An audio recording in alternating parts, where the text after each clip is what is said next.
Now, to better make sense of this verdict and other related issues, we're joined by Muyiwa Ojeniyi, a political analyst. We also have News Central senior reporter Bernard Akede with us in the studio. But I would like to start off with Muyiwa Ojeniyi. Muyiwa, a warm welcome to you and thanks for joining us at Nigeria 10. All right, thank you very much, Gbenga. Now, Muyiwa, considering the outcome of this tribunal case, how might it impact the political landscape in Lagos State? These days, there's hardly any election that goes by without some sort of litigation, especially moving forward to the next electoral cycle. Is this something that we'll be seeing more of? And why do we see this occurring with regular frequency? All right, thank you very much, Gbenga. The court has ruled, and first I want to congratulate the winners, the upheld winners. However, going forward, I think the judgment, the way we are building the confidence for probably candidates who are not happy with the process to approach the court, it will actually go a long way if they are able to get justices. And from what the court, from the delivery of the judgments today, you could see that, yes, although some technicalities were considered, but it dwelled more on issues of merit. And in that case, I don't think there should be any, probably any vexation anywhere again, because if you look at those cases, the plenary objections, the issues for determinations and so on and so forth, and you look at the basis for determination of those cases, you would see that merit was actually considered, exception of one of the issues that was brought by Jandor, which was the issue of the alleged certificate forgery, which was probably maybe looked at from the issue of using technicality. But in the overall of it, I think the wounds will heal, and everyone just needs to join hands together now. And if they are further dissatisfied, I think they can actually seek a bigger court redress to actually go all the way to the Supreme Court. Look at the issues. Yes. Up to the way to the Supreme Court. The room is open. It's actually good for our democracy. It will help us to boost the confidence of all of the electorate, of the candidates, up to the Supreme Court. And I think it's a very good one when we see everybody testing the processes. It's actually good for us. It's good for us. Okay, thank you very much, Muyiwa. I'll come back to you shortly, but let me first bring in News Central senior correspondent Bernard Akede, who was at the Court of Appeal venue of the proceedings today to bring us up to speed with the situation he witnessed today.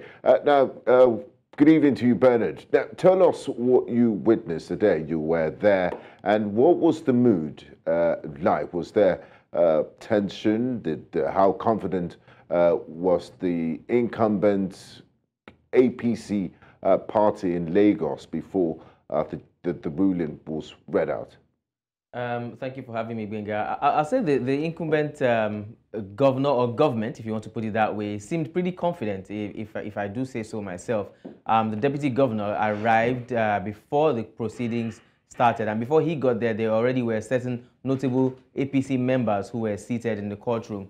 I think the only issue is that it was a very, very lengthy court proceeding, if I must put it that way. What made it lengthy? Because the prayers of those contesting, the PDP and the Labour Party, were not quite, it's not a lot of, they weren't contesting so many things. So what made the procedural length so long in your opinion? Yeah, I think it was the judge's attempt to make it as transparent as possible. That was what made it extremely lengthy. So the judge was taking it, case by case, paragraph by paragraph, literally speaking, paragraph by paragraph, pointing out each paragraph by number. And then, he was also giving instances, trying to make it as clear as possible. You do agree with me that legal jargons, if I may put it that way, is not exactly very easy for the layman to understand.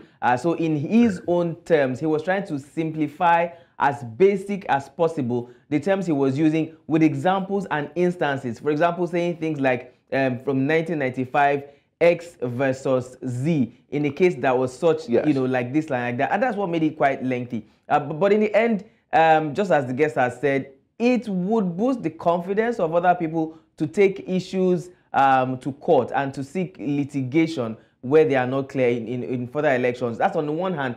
On the second hand, there were some people who were quite concerned that we're beginning to see too many litigation cases come out of electoral process. And it's almost seeming like every major election in Nigeria now must lead to the courts. That's an argument for another day. Anyway, whether that's positive for us, our democracy, or not, it's a conversation for another day. Okay, I'd like to thank you, Bernard. I'd like to go back to our guest, Muyiwa. I would like to pick up from where Bernard left off. He said, you know, we're seeing too many litigation cases, and that brings the electoral umpire, INEC, into the spotlight. The courts are not there to conduct elections. It's the duty of INEC, the Independent National Electoral Commission, to conduct and also announce results. But like Bernard said, we're seeing too many litigations these days. Is that an indictment on INEC and its capability to conduct free and fair elections? Is this something we have to look at, the composition of INEC and its ability to conduct free and fair elections void of litigation? Or are Nigerian politicians just bad sportsmen? All right, thank you very much, Gbenga. I think my perception to this is that the electoral umpire has a whole lot of work to do because, one, they need to boost the confidence of the electorate. Secondly, also need to ensure that due process is followed to avoid this series of litigations there and there.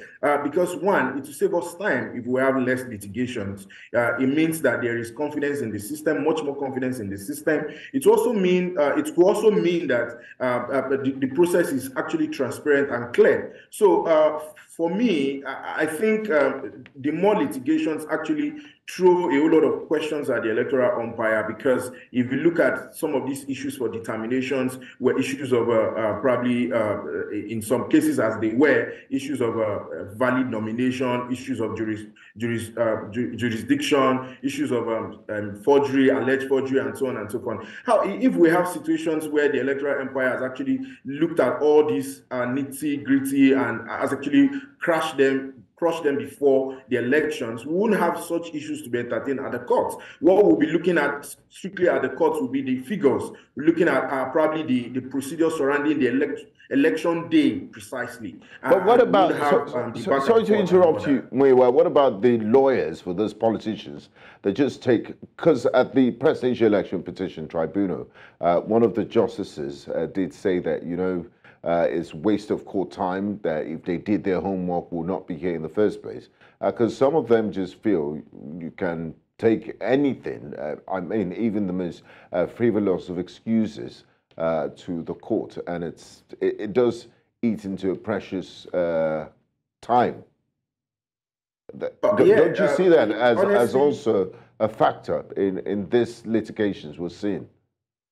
Well, lawyers are professionals, and of course, they would want to render their professional service.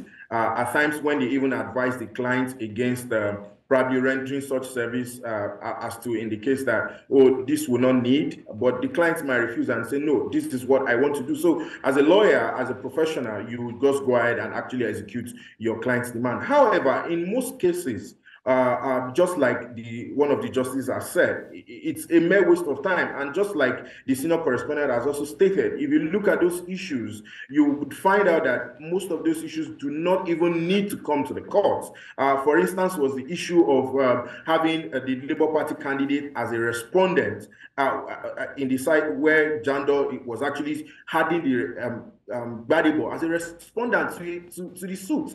If you look at these cases, it's not even supposed to be in the first instance. Why would you be adding a fellow contestant who also lost the election as a respondent in a suit? So if you look at this, you could see that the delivery is not there, the merit is not there. So for me, I think this series of litigations has to do with Thank you very much, Muyiwa Ojeniyi. I'll just pose the last question to Bernard Akede, who's here with me in the studio. Now, Bernard, what was the reaction from the opposition camp, the Labour Party and the People's Democratic Party, who decided to challenge the election of Governor Babajide Sanwo-Olu when the verdict was read by the Justice? Has there been any statement, official statements from the camp, and what was the reaction of the legal representatives of this party? And do you have any information if they will be pursuing this case all the way to the Supreme Court? Well, just as Muyiwa said, lawyers are professionals. When the ruling, the final ruling was made or was pronounced, they kept straight faces, as straight as can possibly keep on their faces. And then when it was time for them to come and speak to members of the press, they did that with all levels of professionalism, stating that they would like to tell their supporters to obey the rule of the law. That they would. One thing that both representatives for both parties did say was that they would like to once again go through the entire document to be sure that everything is spick and span, so to speak, and then they will be advising their their clients as best they can, and then take it up from there. If they need to seek higher redress, then they will. But they were very clear as to telling their supporters and party members to please obey the rule of the law and be very patient. I can't exactly say for supporters of the Labour Party and the People's Democratic Party, because the courtroom was filled more with supporters of the All Progressives Congress, and then there were journalists, and then there were lawyers there. So I mean, time will tell basically how supporters of the other parties would respond to this court ruling. I'd like to say a big thank you to Muyiwa Ojeniyi, political analyst, for joining us at Nigerian 10.